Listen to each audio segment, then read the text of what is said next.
Good afternoon, everybody. Welcome to our webinar today.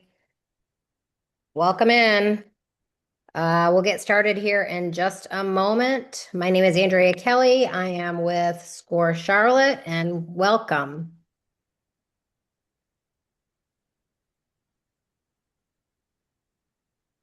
Now, how do I share? Oh gosh, what does that mean? Oh, my system is doing something. Hmm.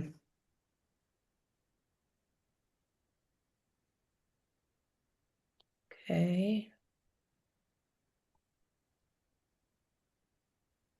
Okay, Sheila, do you guys see my screen? Yep. Perfect. Okay, welcome. As you're coming in, you could go ahead. Just a couple of housekeeping items. Our lines are on mute. We would love to know where you're from, and probably, Sheila, what stage of business you're in. We're talking about goal setting today. My name is Andrea Kelly. We're going to get started here in just one more minute. Um, Again, go ahead in the chat. Go ahead and put any information you'd like. Go ahead and introduce yourself. And I cannot see the chat. Hmm.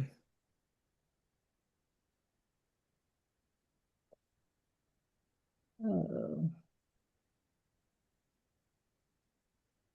Welcome in, everybody. Hmm. Welcome, welcome, welcome. Great, we have 30 people so far. We'll just hang on one more minute and we'll get started. Today we're here to talk about goal setting.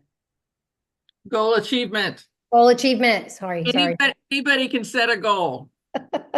That is very true. It's completely different when you have to achieve it. Welcome. We're going to go ahead and get started here. Thank you for joining us today. My name is Andrea Kelly. I am with SCORE Charlotte. I am a volunteer here, the Charlotte chapter. I'm going to take just 1 minute and talk a little bit about SCORE for those of you that do not know who we are. We are a national organization of all volunteers dedicating to helping and growing small businesses across the country.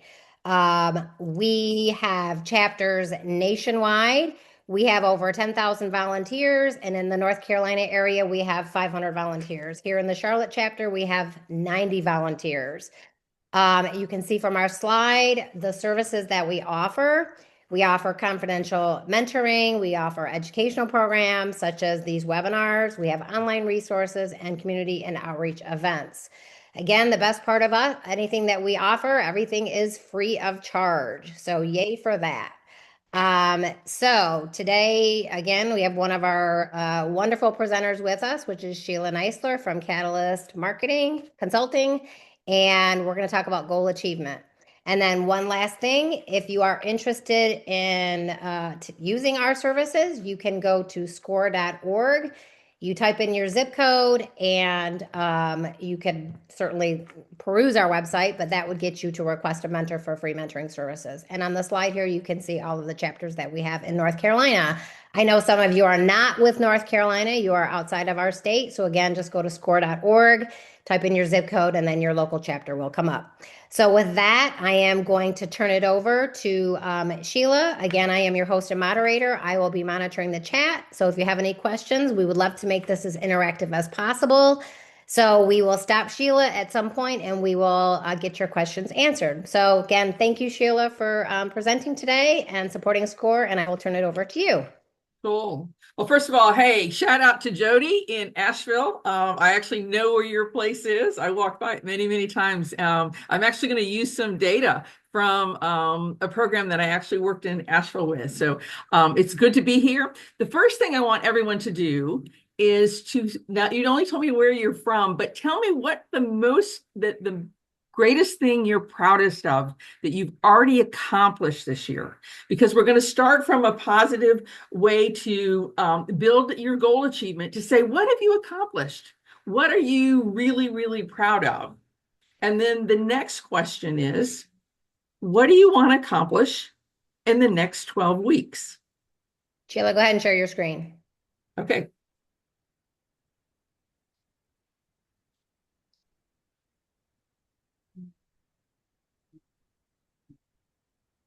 Okay. Hold on. Perfect. Okay, cool. So I want to make sure this works. Yep. So basically, one of the things we want to do is talking about disrupt using the summer because a lot of times it's slower and you've got people on vacation, people don't return phone calls. So I think it's really kind of use this time to make hay while the sun shines. So basically, let's see if this is going to work. What are you most proud of? What's next? What do you want to end 2026 like? And then what could you achieve in the next 9 weeks? So let's use this time between, I always set a goal mentally between 4th of July and Independence Day and Labor Day to say, okay, I've got this short time to kind of look at what my life is. What do I need to change? How can I change it? So, a little bit about me. I am a small business owner just like y'all. I had a gift basket business in Charleston, South Carolina. And you'll see that I was on the cover of Charleston Magazine. And then in the Charlotte Business Journal, I expanded to Charlotte. And the middle picture is me on the Charlotte Battery for the Wall Street Journal. But as a small business owner, I really didn't have the support peer support that I needed to succeed. And I realized, wait a minute, a lot of people go to school to study the things that they don't know, or my daughter went to school at Chapel Hill to get a degree in psychology, probably to figure me out. But I figured I went into marketing because I realized I didn't know how to do it right. And I figured I wanted to kind of help others do it. So that's my background. I've kind of like walked in your shoes. I've gone a couple months without payroll. For me, everybody else got paid, but wanted to make sure that I learned the hard lessons that I can now share with you. And so about 20 years ago, I started a marketing company and I focused basically 100% on my results. Nobody cared how many Facebook likes. Nobody cared how popular I was, how much news coverage I got. It really didn't matter. The banker wanted to know what was in the bank. And so what I try to do is do workshops with SCORE at no charge to kind of share that hard lessons I learned so that you guys don't make the same mistakes that I did. But what you'll find about me is I have two focuses on my business: content and cash. I want to provide really good content so that people can learn. You're not going to get a whole lot of BS from me, but cash. How do you create goals? How do you create a marketing plan? How do you go about running your business that's going to generate revenue to pay you, to hire employees, and to put money in the bank? I kind of call it my more steak and no sizzle marketing. So that's kind of the background that you're going to get from me. It's kind of straightforward. And feel free to put any questions in the chat. And then Andrea can kind of interrupt me at anytime you want, and we'll have some time afterwards to discuss this. The second thing is I've included my contact information. We've got us on, I'm doing a special event starting next week, and everyone's invited, and there's no charge. It's part of the SCORE commitment to our small business owners. So how has this year gone? The main thing is let's look and see, what have we done? It's mid-year, it's halftime. Are you achieving your goals? If you're not, you've got lots of company. Basically, most people don't achieve their goals. 57%, nobody achieves their annual sales goals. I love the statistic: 60% of salespeople, once they learn what works, they don't implement it. There's always that friction. Your head wants to do it, but you can't get your body in gear.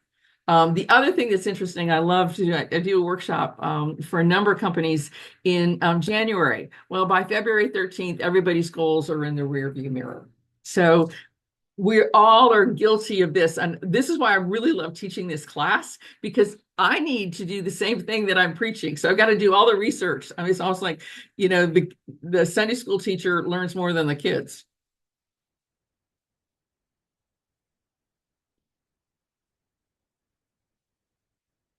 So only 8% of all Americans actually achieve their goals. So there's 92% of us that just keep trying. And I'm hoping that we can share a better way to increase that. So back to Jody in Asheville. I had the privilege of working with Mountain BizWorks, and I helped them with their clients' marketing. And one of the things that they challenged me with was they brought everybody, a bunch of people in that whose loans were not doing so well. And there were like 20 of them. And I sat there and said, oh, I could do individual marketing. But listening to them, everyone had the same problem. We were all in neutral. And I said, what if we learned together to kind of get out of our summer slump, to get a little bit more proactive? And it was really so successful that other cities and other states brought me in to share the same content that we're going to go over. The wonderful thing was I had a professor at UNC Asheville that kind of guided me through this program to sit there. Her whole class at UNC Asheville was on goal achievement, goal setting.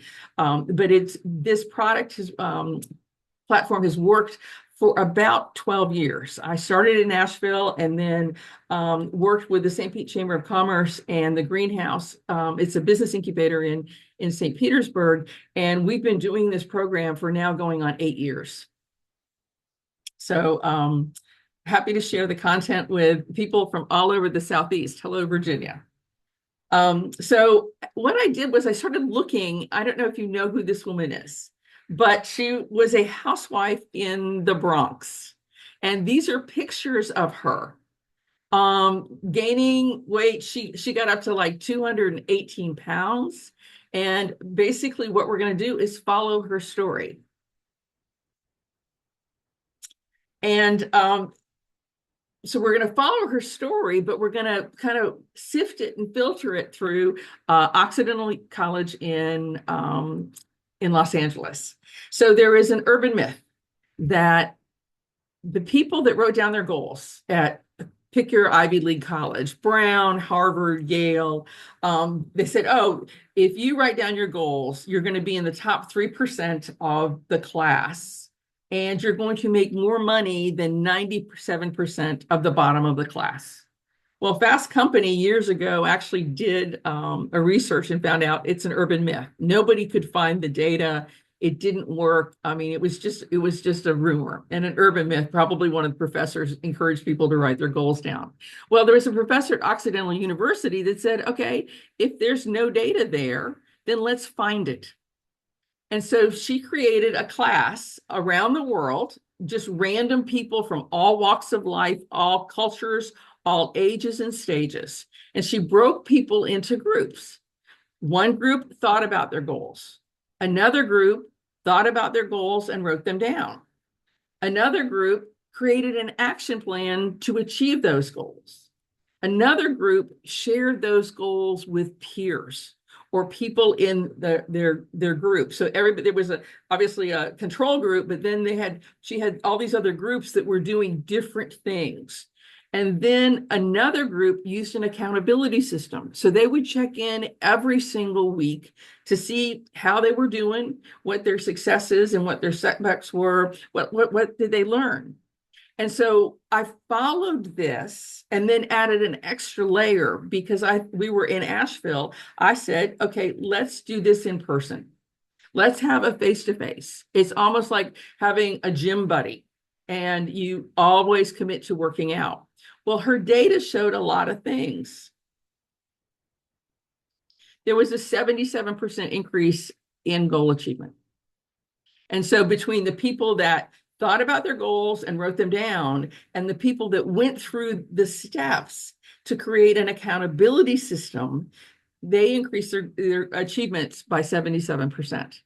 So what I did was I took a group of the people at Mountain BizWorks and said, okay, let's prove this right or wrong, and we'll be our own guinea pigs. And so all of these people in Asheville, they wrote what their goals were. They wrote them down. We met for 8 weeks and they just random all goals. Everyone was on their own path. We just wanted them to set any kind of goals.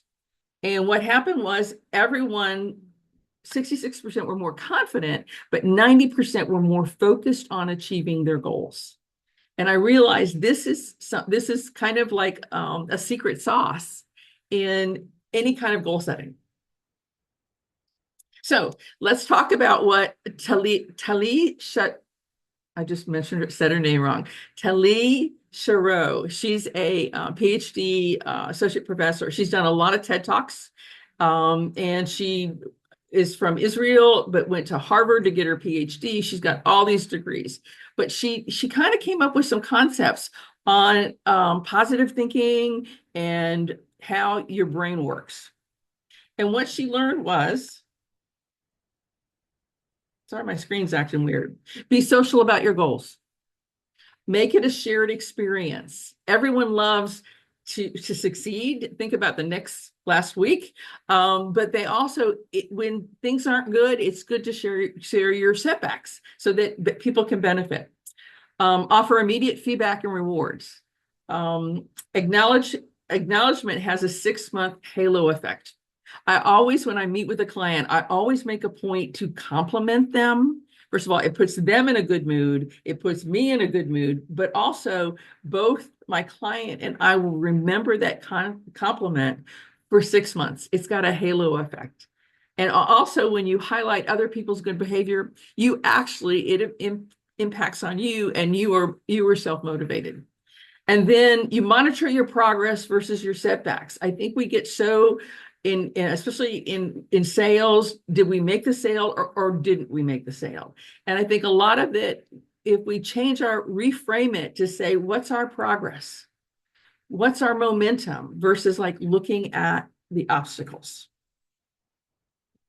So what Tali did was she went to most of the people that are in the hospital do not die of what they go in the hospital for. A lot of it's MRSA. A lot of it is viruses that they get when they're in the hospital. And so what she did was she was in London and she went to a hospital and she said, okay, can we get everyone that meets with a patient to wash their hands, sanitize their hands before they walk into the room? And so she set up, they had a study in all the hospitals, in one of the wings of the hospital, and they put the antiseptic cleaner that you see all over everywhere now, and basically encourage people to, and they had a monitor, it wasn't like a secret thing. They said, okay, we're going to monitor everyone's use of a hand sanitizer before they see each patient. Is it the nurses, the nursing staff, the person bringing the meals, the doctor coming in, the custodian, any point of contact with that patient? And you'll notice that 10% of all of the people that were entering a patient's room actually used a hand sanitizer. So they used that as their base. So then what they did was they started giving feedback. They had an electronic email. They had diode boards. You could go into the break room and you could see what shift actually used hand sanitizers. You got to see what profession used hand sanitizers. And so what happened was it kind of became a team thing, and they had pizza parties for the shift or the profession or the occupation, and basically rewarded people, but they let them know their feedback, but celebrated each milestone that they had achieved. So they were getting the feedback. They made it a shared experience. They made it social. They kind of kept everyone accountable. And the interesting thing was she took this same study and went to other hospitals throughout London and replicated it with the same response. Make it social, monitor the progress, make it, hold everybody accountable. Okay, so let's go back to this is Jean Nidetchik. She's a Bronx housewife that basically somebody, when she was in this, in 1960, somebody came up and thought she was pregnant because she weighed like 318 pounds or something like that. And basically she created Weight Watchers. She went on a diet, and it was a very strict diet. And she lost like 25 pounds, and she was really excited about that. But the guy that was leading the class was so belligerent. And basically, he was focused on the science of eating. What were you eating? And she focused on the why we were eating. She loved mallow bars. And so she started by basically bringing in a bunch of other housewives to once a week would weigh themselves.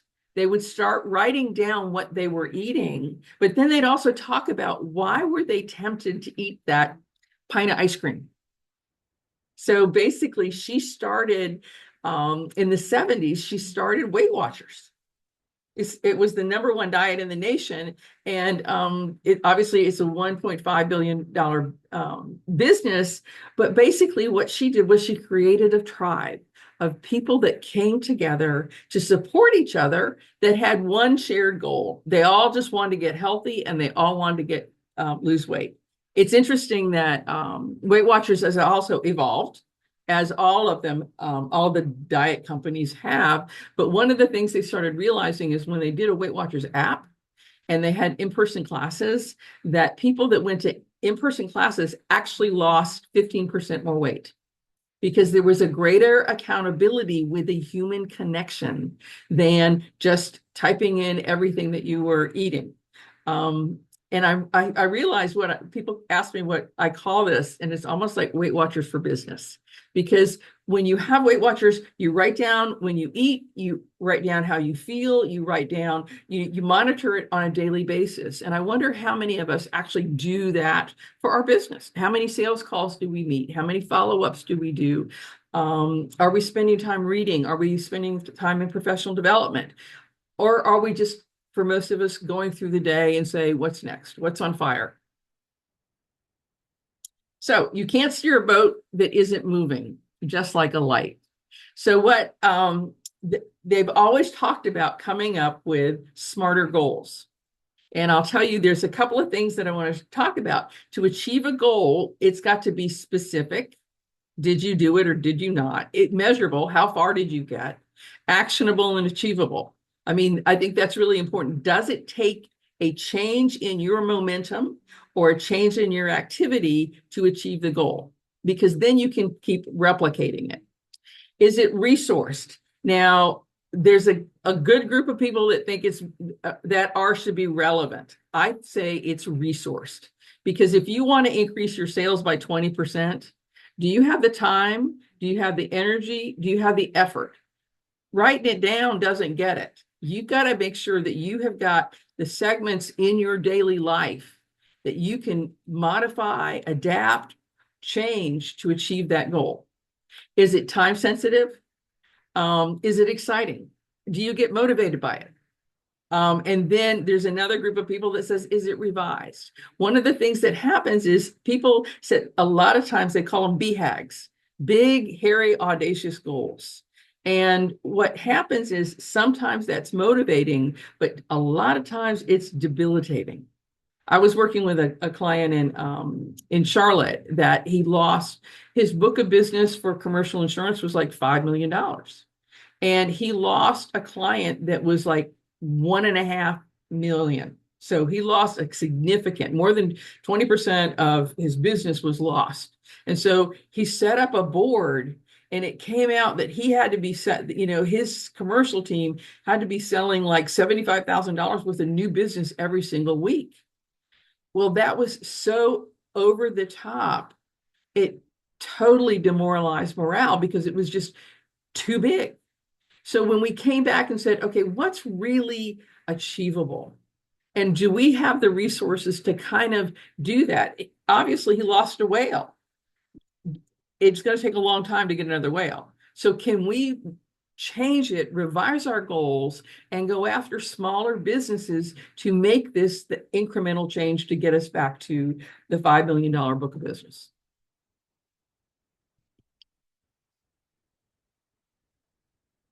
Oops, sorry about that.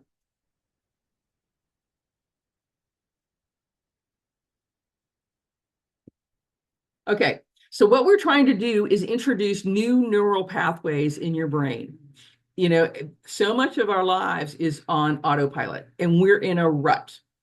And we're used to be doing, there's some unbelievable statistic about so much of our life is just on autopilot. And what we're trying to do is shake it up, change your brain so you can kind of stay motivated and change your business styles.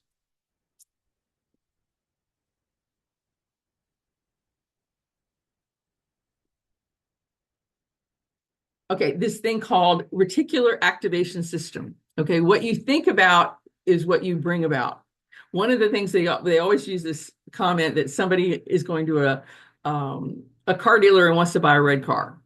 That's great. He test drives the car. She drives the car, or he goes to a suit. He goes to he needs to buy a new suit, so he goes and tries on a brown suit. Well, all of a sudden, his brain is now focused on looking at brown suits or red dresses or red cars. Our brain is wired that way. So if we start looking for maybe more sales leads or more referrals or more, contacts with other charities, that's one of the things. What happens is we force our brain to create a new neural pathway so that we look for it. We absolutely look for our own success. And then the other thing that we're going to look at is implementation intentions. What happens when we go off course? What can we do to create the environment for our success? Case in point, I want to start working out more. So what do? Before I set up my coffee, I set up my clothes, my gym shoes, my workout clothes, so that when I come out of bed, that's the first thing I see. So I'm setting myself up to succeed versus worrying about, they call it decision fatigue. Oh, I'm getting up. Oh, I've got to go. Where's the t-shirt I need? Where are my shoes? Where are my socks? Where's my, sweat pants or whatever? I'm creating it so that I don't have to think about it. I'm reducing the friction in making the change that I want to achieve. So here's some of the data behind the design. Have a written plan. I love Brian Moran. He does, and these books are great. And if you go to their website, they've got lots of free information that you can get. But you're 60 to 80% more likely to achieve your goal if you have a written plan. And then have a peer group. Again, 80% of the people had success when they had a peer group. If you don't, you have a 10% success rate. And again, measure your progress. That's one of the things that gets people really down as they set sales goals. I want to increase my sales by 20%. And then they get defeated when they're not reaching that number. And I think it's more important to say, am I making the sales calls to get to that number? That's the better thing to measure. It's the progress, the process versus the progress. And then weekly accountability meetings work. When you focus on leading indicators, like how many sales calls did I make? How many contacts did I make? How many emails did I follow up on? How many notes did I send in the mail? Versus a lagging indicator, your sales results. Again, 77% increase in your goal achievement. And one of the things that happens with he wrote the 12-week year because he realized people get fatigued throughout the year.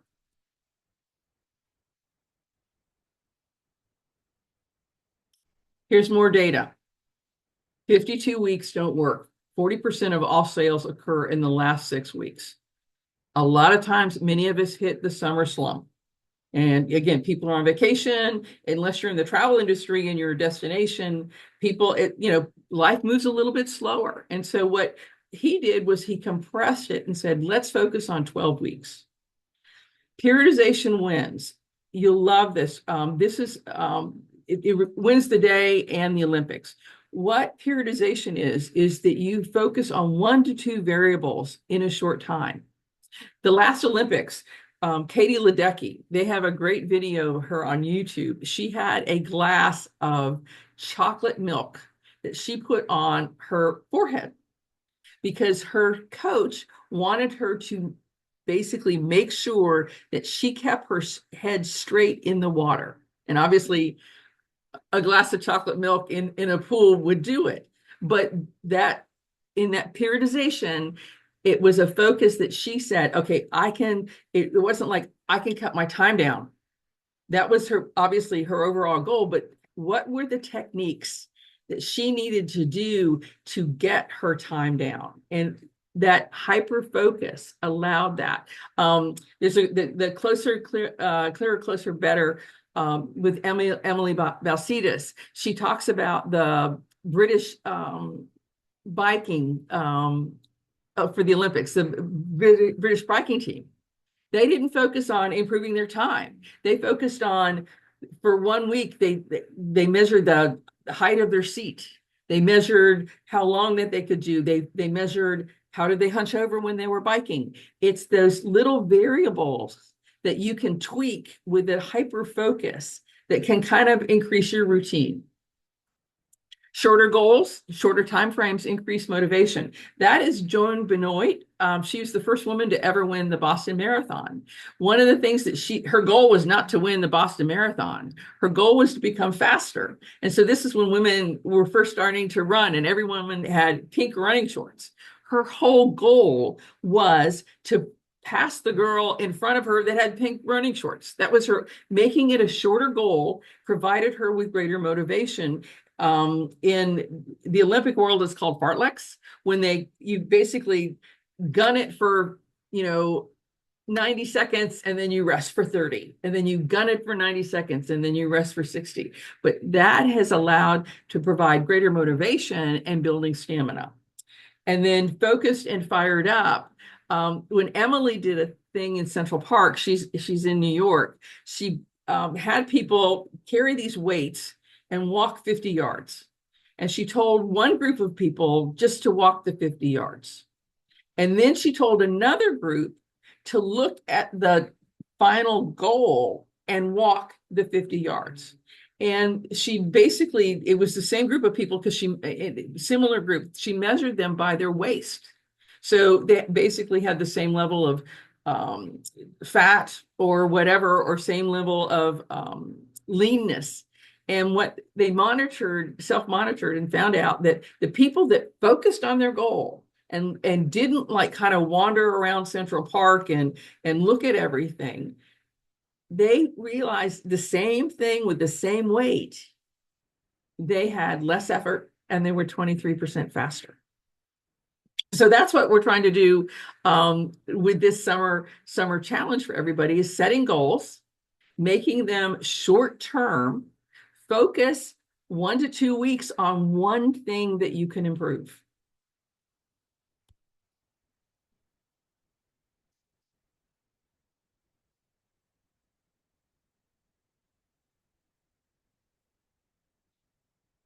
So here's your challenge.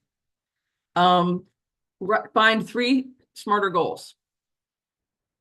I started today with asking you what you were most proud of. That's a good place to start. There's a lot of people that talk about, Darren Hardy talks about, there's 2 people, Mel Robbins and Darren Hardy, always start from a success. What are you most proud of? What are your setbacks? What do you want to change? Create an action plan. Make it monthly, weekly, daily. So it almost like Weight Watchers keeps you focused on what you want to achieve. Make it very, very small. Cut it into small, achievable. So you're building the momentum and building the process, and the progress can come. Create a peer group, score your efforts, and then own it and share it. It's really important to kind of, especially as solopreneurs or small business owners, finding a peer group that you can talk about your goal achievement or what you're challenged with can really help motivate you and also help you through some of the setbacks. That Dali, it's a museum, they've got one of the largest Dali collections is in St. Petersburg, Florida, and they started measuring people's memory. And they realized that if you write it down, don't type it into a computer, but write it down on a piece of paper, you're more likely to remember it, because obviously the pen strokes or the pencil strokes kind of embeds it into your brain. So kind of get off the internet and kind of get off of your laptop and grab a pen and paper and start brainstorming on some stuff.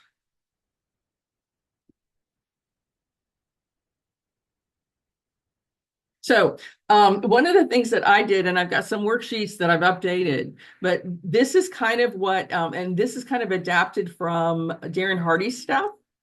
But basically, the secret sauce is you're present with a focus on your future. You use what you've got and break it into smaller pieces so that you can make baby steps that can kind of go into bigger leaps. And I love this quote: when performance is measured, performance improved. When performance is measured and reported, the rate of improvement accelerates. So having, again, that peer group of people that can kind of keep you accountable, that you can share your successes and your setbacks, can actually be motivating, but also accelerating. And I love this. Fear induces inaction. Set small goals to create a momentum. Something you want to do, make it super simple and small, create a personal prompt, and then celebrate the habit. Here are 3 great books that you can get at the library that can basically change your life. I am now, so one of my goals was 10,000 steps a day and weightlifting 3 times a week. And one of the things I did was something I wanted to do. Okay. I wanted to walk more. So what I started listening to is books on tape with Audible. And Sean Johnson and Andrew East, she's a gold winning Olympic performer, and Andrew East is a former NFL player, husband and wife. They've got this wonderful book on the courage to commit. So now, instead of me saying, okay, I really want to get the 10,000 steps in, but I really enjoy listening to books on tape. And so that's how I've woven in one of the goals I have with something I get excited about. Actually, when I'm working on my computer and I need a break, I go, oh my gosh, I need to go listen to The Courage to Commit. It's great. They've got lots of tips on goal setting. BJ Fogg has created a book called Tiny Habits. And you can also go to his website, and he has like an 18-day challenge on you can do a tiny habit. Floss 1 tooth a day, and how you build on it. He's a psychologist from Stanford, but you'll love this. In an earlier life, he worked for Facebook, and he basically helped create the code on why people become addicted to social media. One of my other goals is the digital detox. The average American spends 2 hours and 9 minutes on social media doom scrolling, and teenagers spend 5 hours a day. That's not healthy. And then James Clear has written Atomic Habits. He's got an Atomic Habit workbook. He also has an Atomic Habit app. I've looked at the app. I was going to get it, but the problem is, again, it's on my phone and it keeps me engaged on my phone. So I literally take steps to move away from my phone. But that's how you succeed. Make a super simple, small habit. That creates the momentum. Record your actions on a daily basis. This is so funny. There's a podcast of a comedian. He said, what was your key to success? And he says, Jerry Seinfeld. And he goes, why Jerry Seinfeld? Apparently, Jerry Seinfeld, in passing in one of the other podcasts that he was on, he made a point of every single day writing a joke. And then he would cross it off. And so what happened was, he goes, the joke could be bad. The joke could fall flat. But he said, I'm going to go through the motions to get to the momentum. And so what happened was Jerry just kind of mentioned it in passing. And then this other comedian goes, oh, but the reason I'm a success is because of Jerry Seinfeld. And he's going, what? I didn't do it. I didn't know what I was doing. But again, it's that daily dolly. we could use it, is marking off with a pen or a pencil or a magic marker or something, everything that you're doing to achieve your goal. How are you doing to make the process work? Anticipate and plan for setbacks. Um, I love this. There are companies that actually put in their DNA failure, and they celebrate it, they honor it, because when you quit, when you quit trying, you're going to quit succeeding. You become scared. When we had the accountability group in St. Petersburg, we gave the award for the greatest success. We gave the same award for the greatest setback because we wanted people to stretch themselves. And we rewarded, again, success and setbacks with equal, because that was the only way we were going to build our resilience and our resistance to kind of keep on going.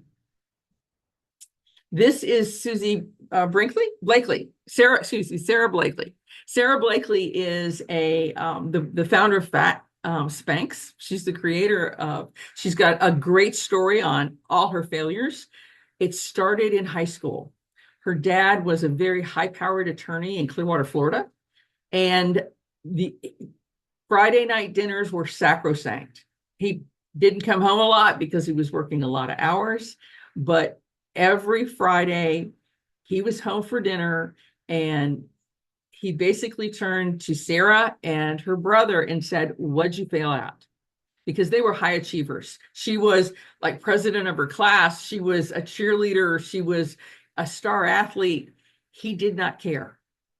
He only cared about what she failed at, because he realized to build that kind of resilience, that when you fail or you fall, it's not the failure, it's not getting up, that's the failure. So she embedded that. So when she went to all these people to make her Spanx and nobody would give her the time of day, she ended up going, literally driving in the Carolinas, going to all these textile mills to see who would make her Spanx. And it was only what happened when the key thing was she called on this manufacturer, who took the Spanx home to his family, and his two daughters went, "Oh yes, this is exactly what I need." That's the only reason. I think she called on 100 manufacturers, and everyone said no. So build in that resilience and anticipate setbacks. Michael Phelps, his last Olympic race was in China, and it was going to be his final race before he retired, his last ability to have a gold medal. What he was doing was, when he was swimming, his goggles slipped and he was blinded. So water got in his eyes and he could not see anything. He didn't know when to flip. He didn't know when to turn. He didn't know how fast he was going. He was flying blind. I mean, he's literally flying blind. He was swimming blind. What he had practiced is one of those periodizations. He counted the strokes that it took him to get to the other side of the pool, and then he could flip. But he anticipated that setback. What happens if I can't see?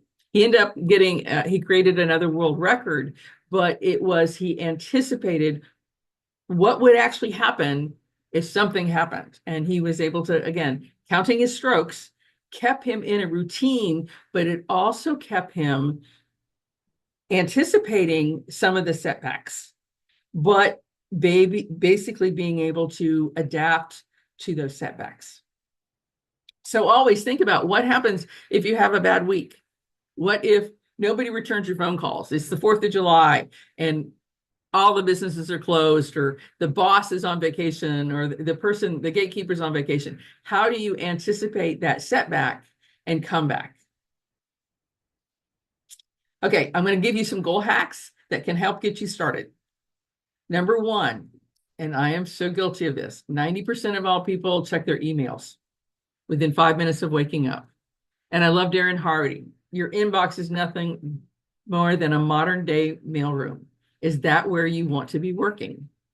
A lot of people set goals to say, I will check my email at 10 o'clock because, and if something, disastrous is going to happen, my phone's going to ring. But why do I need to check my email? Consider changing your routine to eat the frog. There's a wonderful book on Eat the Frog. It can be motivating. The worst thing that you can do all day is eat a frog. So the biggest thing, you get up in the morning and you tackle it. There's a lot of data on flow state. You are actually most creative in the first hour and a half of when you wake up. So you get up and you start checking your emails. That's not helping you become creative. So think about changing up your morning routine, write it down on a sheet, measure it. How many days do you check your routine? Eating the frog can kind of motivate you. One of the things I do is I plank for 4 minutes every morning. I get up. That's a hard thing to do, but it's out of the way. And the other thing that I do is I get up, I drink a glass of water, an hour and a half later, I make the coffee. Because that's one of the things they talk about with coffee. It can motivate you, or kind of the caffeine can kind of rewire your brain, but you're dehydrated in the morning. So I actually create a morning routine. And when I start paying attention to it and writing it down, it motivates me to really get into a flow state of creativity. The next thing, who you share your goals with makes a difference in whether you achieve them. Find somebody you really, really respect. A partner or a peer group. I've seen couples do this well. I've seen couples do this not well. So I don't set goals with my husband. I set goals with a peer group to say, okay, because if you're holding yourself accountable, when you report to somebody that you respect or a higher authority, you're more likely in your brain to kind of put in the muscle to get the goal done. And then take 10 minutes a night to write your goals down. Look at your to-do list, what you did, what did you do during the day? And then did it align with your goals?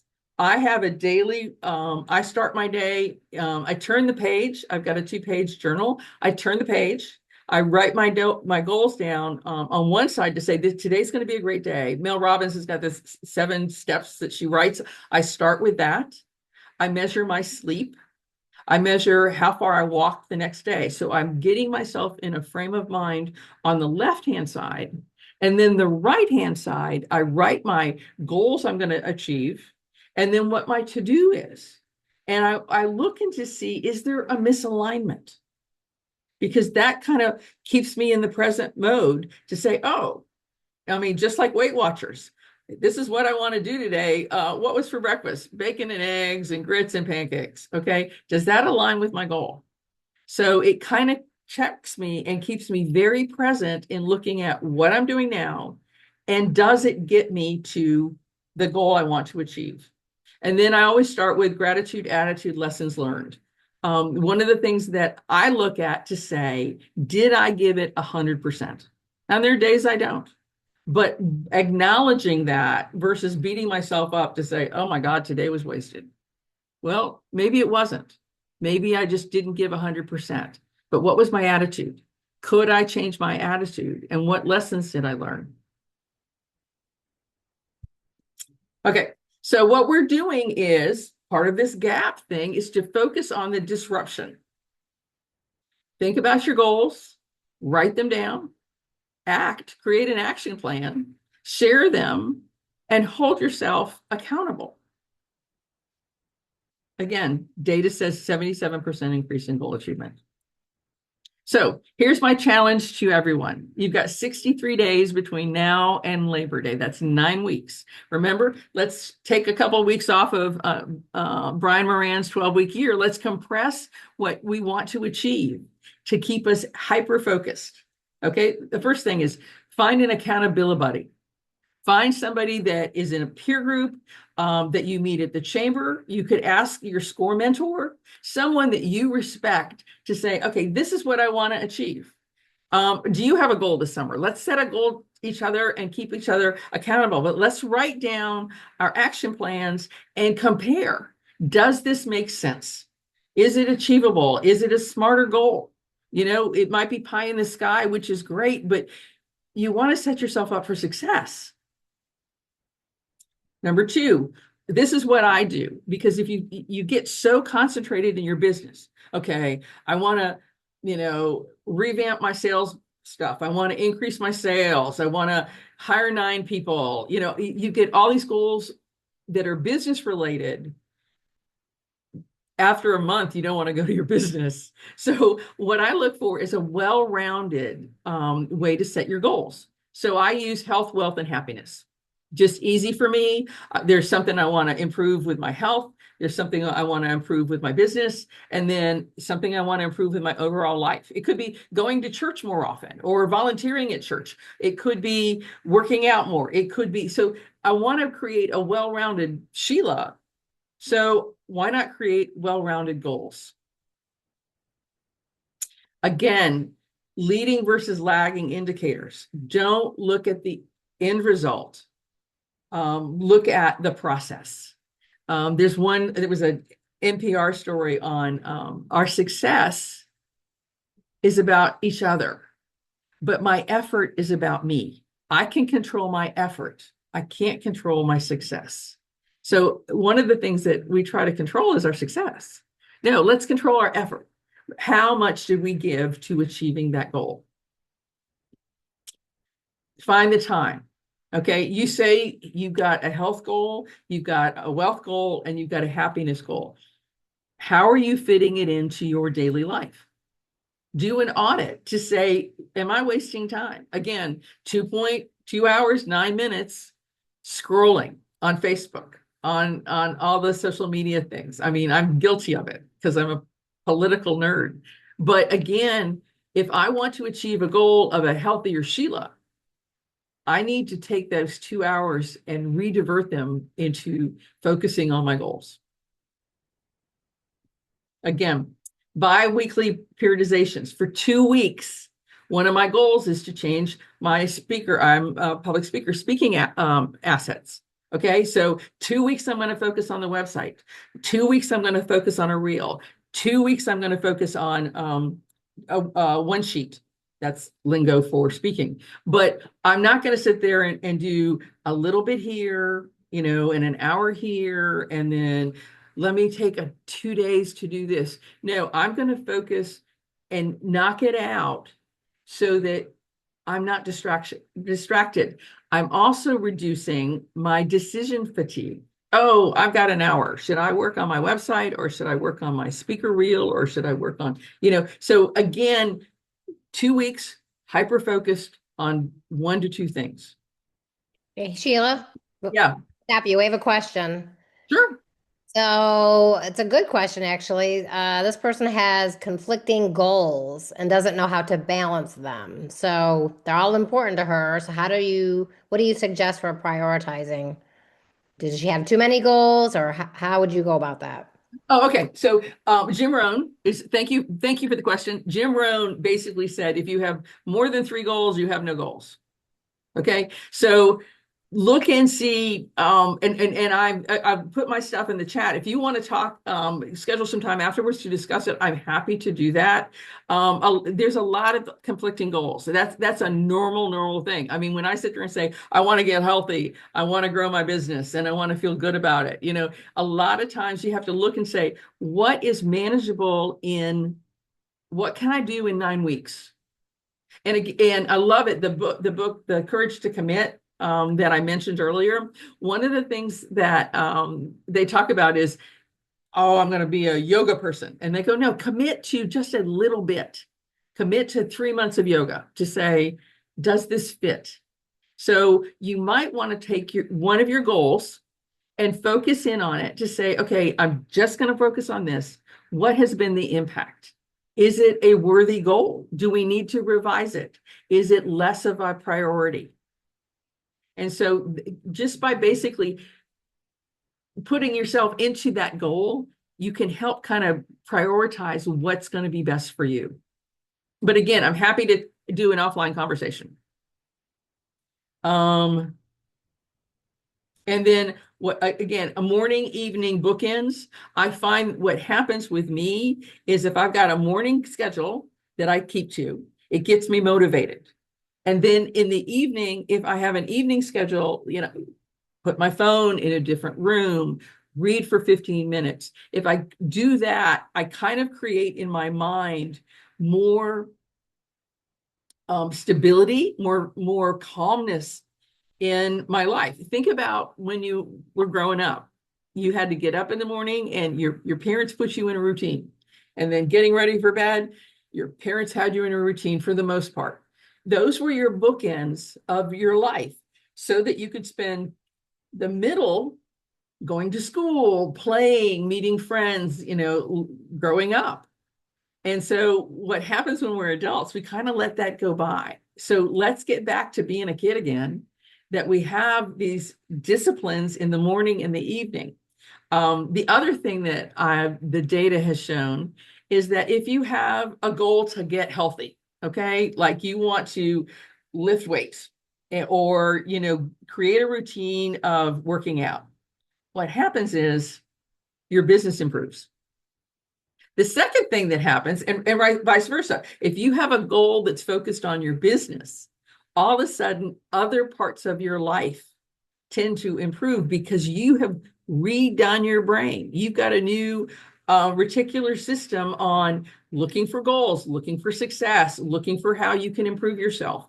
It's not like, oh, your body's not like, I'm going to get healthy but my business is going to suffer.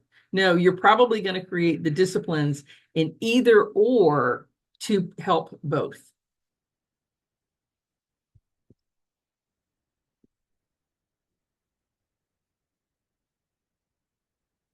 Oh, and aim for a B. Remember, let's go back to Brian Moran. You don't have to achieve, you don't need to get an A+ on your goals. They've actually found that people that that got 80% or 85% of the goals that they wanted ended up achieving them anyway. So if your goal is to make 10 sales calls a week and you make 8, celebrate that 8, because obviously it's going to create a routine that you're going to keep that momentum going, that you will actually achieve your end goal. Okay, one of the things that I'm doing is, this is a book from 2014, Switch, Chip Heath. I actually found it in my library when I was preparing this content, and I looked at it with whole new eyes. I mean, again, it's a 12-year-old book, and I'm listening to Sean and Andrew's book while I'm walking, but at night I'm reading Switch. And I love it. One of the things he talks about is change is hard. And one of the things that they've described it early on, and the basic premise of the book is, think about trying to direct an elephant. Okay? Your body is the elephant. That's the muscle that goes to go. Your brain is the rider. You're the one directing it. Because one of the things that happens is you can say, okay, I want to get up at 5 in the morning. Okay, your brain says that, but your elephant body isn't doing it. And so what the whole book is, how do you navigate that? And a lot of it is, start looking at what works. What's the best thing that you could do to basically accelerate your success? Start with good. Start with, again, what are you most proud of? And what do you want 2026 to look like? And what can you do in 9 weeks? But one of the things that they're big on is, okay, I'm riding this elephant. Okay, I got to get my body going and I got to get my brain going. The main thing is having the clear path, not having vague goals. Be very specific, measurable, accountable, achievable, resourced, energetic, and revised to make sure the goal actually fits. But don't give up. So what could you do in 9 weeks? I am starting a program basically every Monday at 8:15 through 8:31. Everyone is more than welcome to join me. It is a Zoom call. We will go through all of this and go through our goals. And if we've got enough people, we'll break into small groups and we'll talk about what was our success, what was our setback, what was our lesson learned. Because I think it's really important, especially when we're solopreneurs, we may not have that tribe to go to somebody at the chamber, or go to a chamber, or go to a book club. If you're involved in your church, go to your church and see if there are business people or anybody that wants to set goals. Create a tribe of motivated and people that want to celebrate successes, but also help each other during the setbacks. That's going to be critical to kind of keep you motivated. As the data showed, you can have all this stuff written down, but the accountability is the secret sauce. So the information is, if you can click on that, you'll get the deck. The other thing is, if you go to, here's the QR code. I would love your feedback on how effective this talk was, and if I can improve it in any way, I'd greatly appreciate it. But the second thing is, you get yourself into the database. I will reach out to you. You can have a free 1-hour follow-up on either marketing or goal setting. I'm happy to do that. I'll also make sure you get the information if you want to start meeting us 9 weeks. It's 9 weeks every single Monday. Between now and then, 1,512 hours. And I'm asking for 45 minutes a week. There's only 63 days. So it's not like you're making a commitment for life, but it's your opportunity to disrupt what you're doing now, and recalibrate.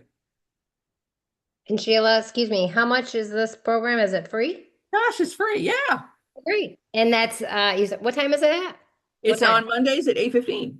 Okay, and that's Eastern time, right? Okay. Yeah, exactly. Yeah. And what happened was, I'm replacing this because I couldn't do it in person in St. Petersburg, because I live in North Carolina and New York. And so I commute. So I couldn't, okay, North Carolina, New York, with Spirit Airlines going bankrupt, I'm ready to be a flight attendant. But I just couldn't do it. So I said, well, let me see if I can migrate it online and bring a bunch of people together that want to succeed. Okay, we just have a couple people. I'm not sure. Someone's listening by the phone. Okay. Uh, Well, I've got 2 more things I want to talk about, and then we can open it up for okay. questions. Okay, perfect.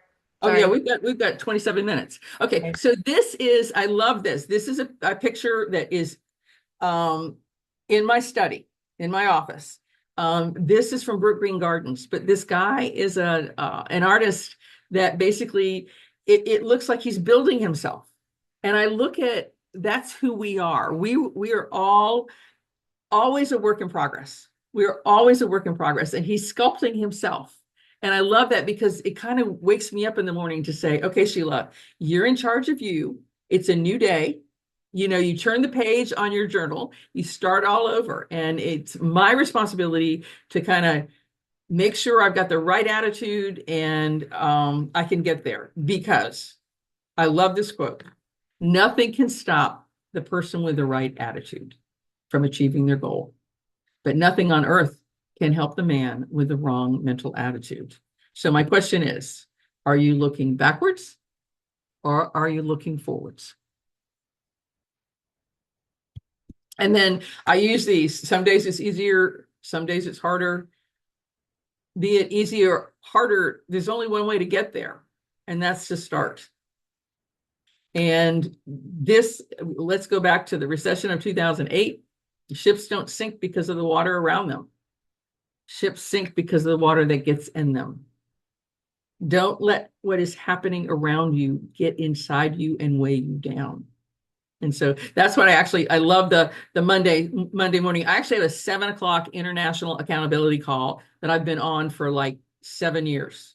So literally every Monday morning at 7 o'clock, from 7 to 8, I am with a group of people that I hold myself accountable to say, this is what I did this week. This is what I didn't do this week. This is how I needed to change. And I want to offer that opportunity to people that are listening to this workshop. So what are you most proud of? What's next and what is stopping you? But imagine the possibilities of what you could achieve in the next 9 weeks. So thank you all. I'm open to any kind of questions. So there we are. Great job, Sheila. Thank you. Anybody have any questions? Let me see. There were some questions up.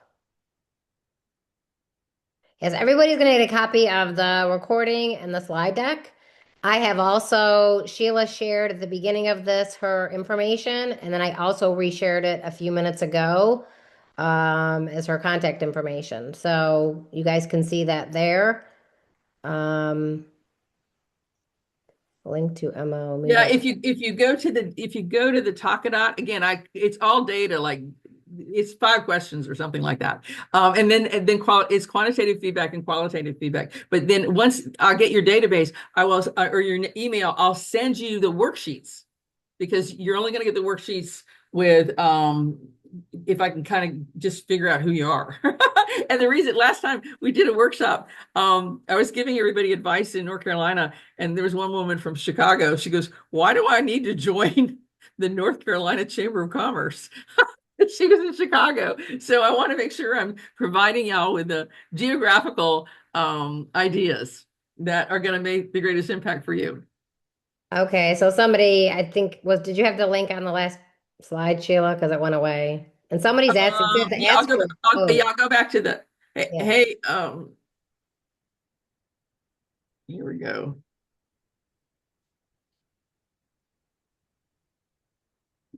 Okay, there's the link. I just saw someone from Florida. Hello from Florida. I grew up in St. Petersburg and then moved back about 10 years ago to take care of my mother. So I found heat and humidity. Any other That questions? I'm really I want to make sure we get yeah, we've got lots of time. Does anybody have any questions, or did you put in your chat what are you most proud of and what do you want to achieve? By telling people, it becomes real.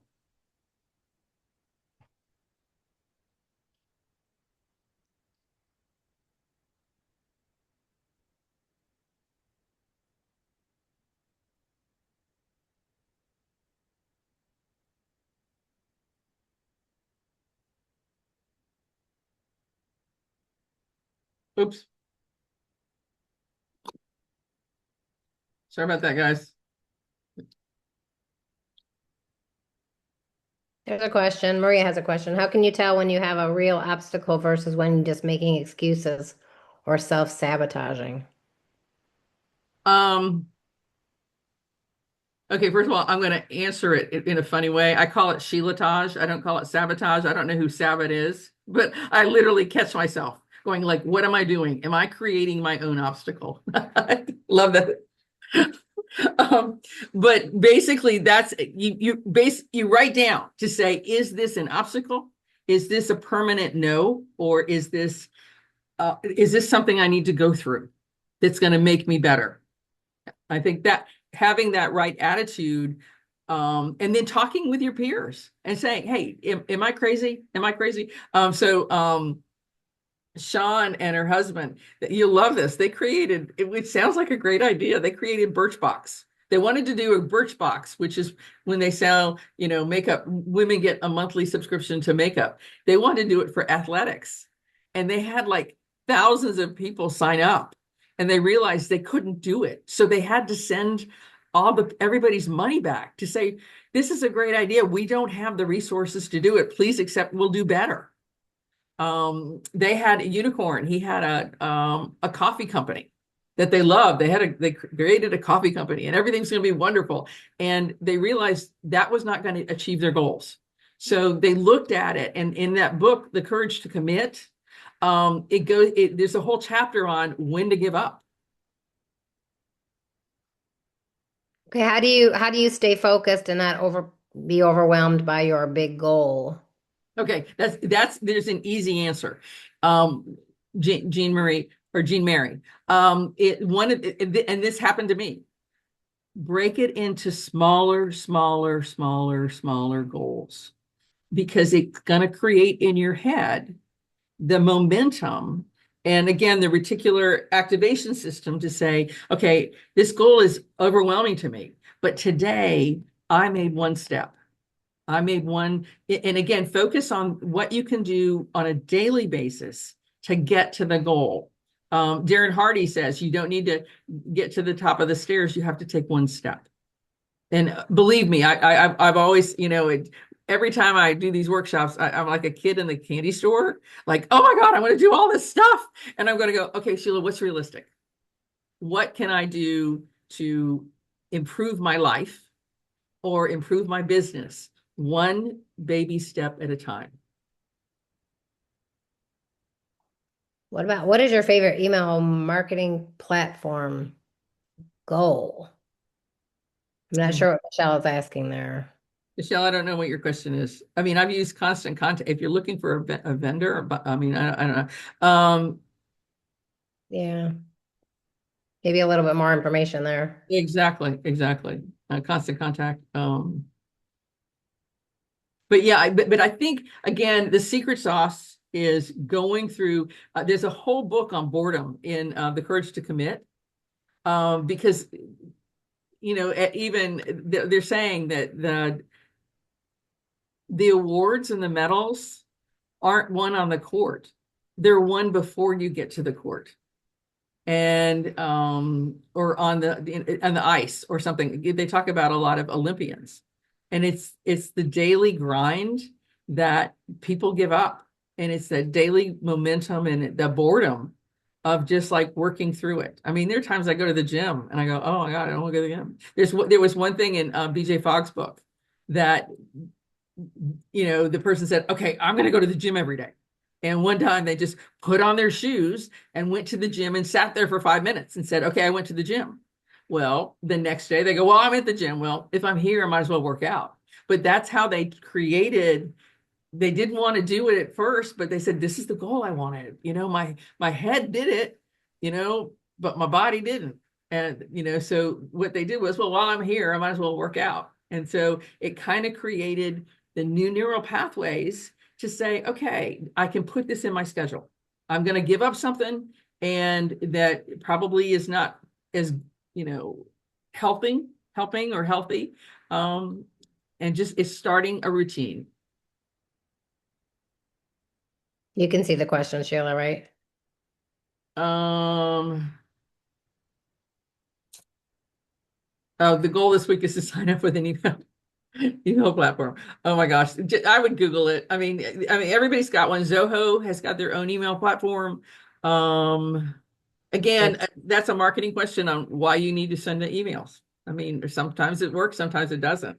I've had lots of clients that have these open rates of 96% open rate and nobody shows up because it used to be there was a Nancy Reagan had a thing called reading is fundamental. I go, reading is not optional. People don't read anymore. So anyway, How do you categorize multiple big goals simultaneously? how do I what? How do you categorize multiple big goals simultaneously? Well, and again, that's exactly what I did was I did Break them health, down. wealth, and happiness. So I look at the three goals Right. or three different segments and see how I'm moving on each one. I mean, you could even do like this week, I'm going to focus on health. This week, I'm going to, next week, next few weeks, I'm going to focus on wealth. Next week, I'm going to focus on happiness. I would get bored, to be honest with you. So that's why I look for three specific goals that make me a more rounded person. And what can I do on a daily basis to improve where I want to be? Hmm. How do you know when you reach a point you need to hire a coach? Okay, so that's a really good question. The first thing I would do, because coaches are going to cost you $150 to $250 an hour, is see about an accountability group to see if that works, to see if peer pressure or another person looking at your goals can, you know, accelerate or motivate you. I just, I'm as a small business owner, the first thing I go is, what's my path of not spending money? Because I want to provide, even with my own marketing to say, can I do this better? Can I do this without, and again, I'm doing another workshop, 360, and we'll talk about inefficiencies in marketing. So, okay, how do you create systems that reduce friction? Okay, like the work itself is not that hard, but we just make a whole big thing and end up procrastinating. Okay, how do you create systems? Okay, that's a really good question, Maria. Okay, think about everybody that files taxes on April 15th. Everybody's like running around doing. So if you think about to say, okay, this week I'm going to balance my checkbook, or this week I'm going to go into, you know, online filing the taxes, or this week I'm going to put in everybody, my family social security number, or this week I'm going to record income, or this week I'm going to look at expenses. So you break it down and create a system that takes you no more than 10 to 15 minutes a day to make it easier. That's one of the things, that's another one of my hacks, is that I've got because there's stupid more, stuff we don't want to do. So I've got a timer and I put it on for 10 minutes. For 10 minutes, I'll do something that I know I need to get done, that I hate doing it, and I put it off until it gets big. So it's those baby steps. And again, it's motivating to say, oh my gosh, I just did all this.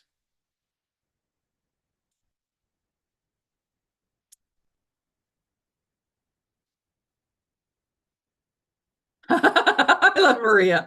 What do you recommend for people who are chronic learners or under appliers? Ha ha ha ha. Set a goal. Asking for a friend. No, basically get into the routine of just applying anything. And again, when I taught this class in St. Pete for 8 years. 6 years. But one of the things at the end, everybody said their goals were too big. That they said, they created these, they got kid in the candy store. Oh my God, I'm going to increase my sales, blah, blah, blah, blah, blah. And they said they set themselves up for failure when they had if they'd set up smaller goals, that they could create a routine and integrate that and make little changes in their daily life. They ended up making big changes on the upside, but it was that consistency and that momentum and that going through that boredom of working out every day.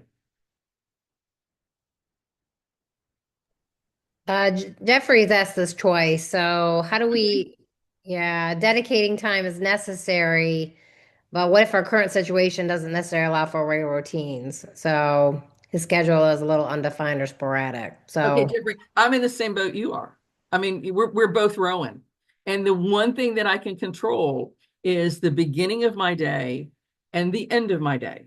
And so start with that, if that makes any sense. Because you'll establish the bookends of your day. And on one side in the morning, I mean, you can get up a half hour earlier, or you can, turn off the TV or turn off the phone or do something else, but set out that time that's just yours. Most of us don't have a 9 to 5 job anymore, that we've got all this stuff to do. And so Jeff, we're in the same boat. We're absolutely, and that's the only thing that has helped me, is I can't sit there and go, okay, I want to do this, I'm going to do this. And then I'm like everybody else. I hate making sales calls. I'm part of an accountability group that we sit there and we get on Zoom and we look at each other making sales calls because we're getting rejection left, right, and center. But having those gaps. There's another thing called the Pomodoro effect, or Pomodoro technique. There was a professor in Italy that was measuring how time was most efficient, and it came down to 25 minutes.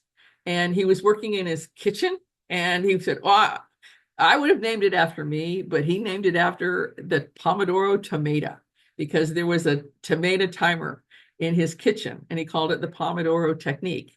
But allocating those time blocks can help you be more manageable when you're doing gig stuff. Totally understand that. Totally, completely understand that.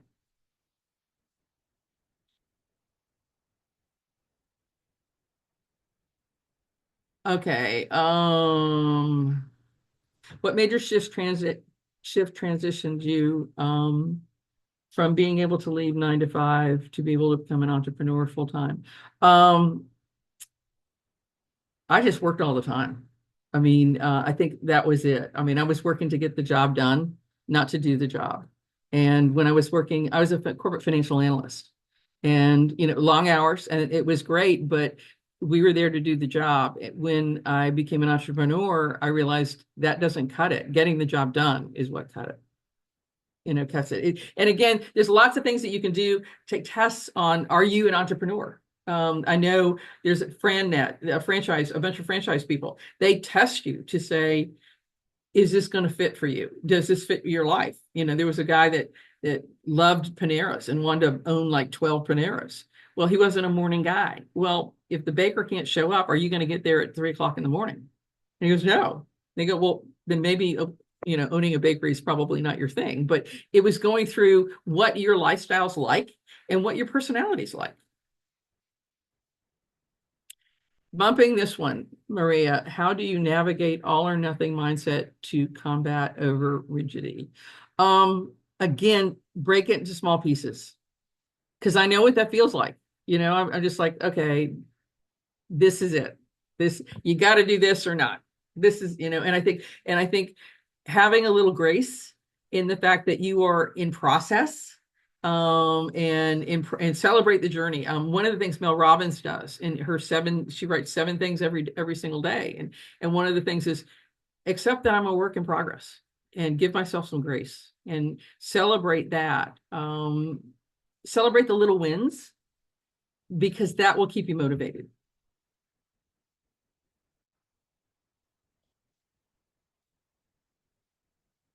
Okay, how can you figure out what strategic actions actually move the needle? Checking emails, networking, social media presence. Okay, that's going to be a Darren Hardy answer, is that do it at the end of the day.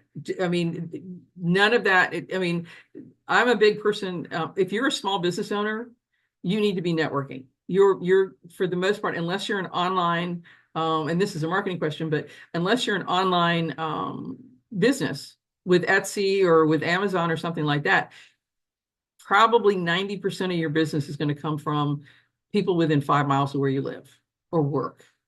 And one of the things I love as AI, there's actually a quote from a consultant who worked for ChatGPT and then went to work for Meta and then went on his own. And he said, as AI becomes more integrated into our life, and especially our online presence, human interaction will become the coin of the realm, that people will trust people more than they trust what they read on the internet.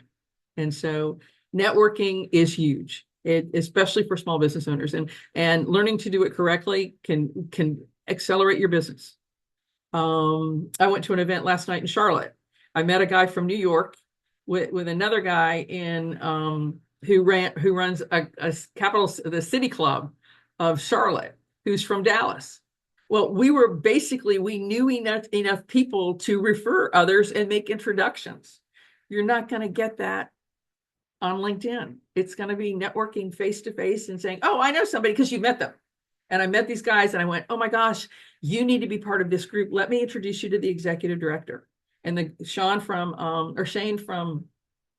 Dallas, he's coming in. I went, well, there's another group you need to meet. Have you been involved in the Rotary of Charlotte? I mean, again, everyone's helping each other move our business.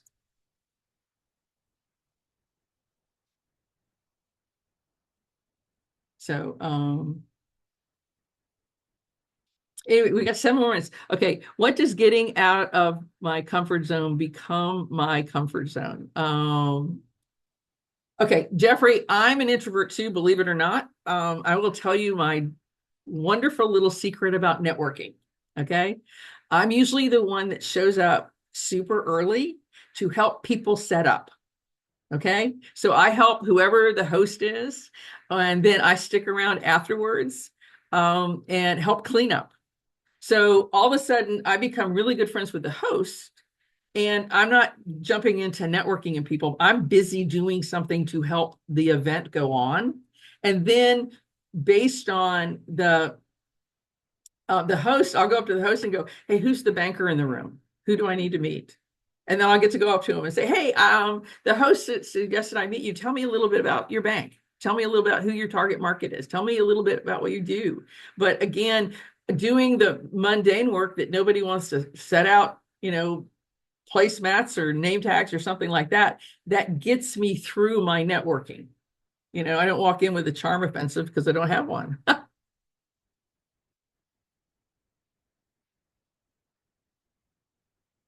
Okay, anything else? And again, at the top, my email, please reach out to me if you have any questions.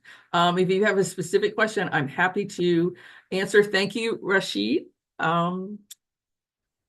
I so enjoy this. I mean, again, I learn more than you guys. Sorry about that. I have to keep myself accountable. That was a great presentation, everybody. Thank you, Sheila. Always good to have you with us. I think you'll be back again in the next couple of months for another wonderful presentation. If you guys, oh, there's a Q&A. Let me see if there's another question. Sheila, before I do my little video, what is the code again for your website? Well, I'm sending my email. It's probably easier. Okay. And Here's my again, everybody's going to get a copy of this recording. You're going to get a copy of her slide deck. But if Sheila, if you want to speak to that again, that's fine. okay. Okay. She put in her email.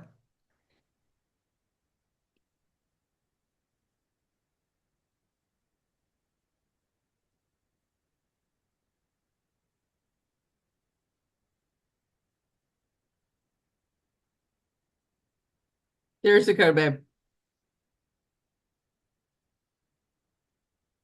Everybody take a screenshot of that.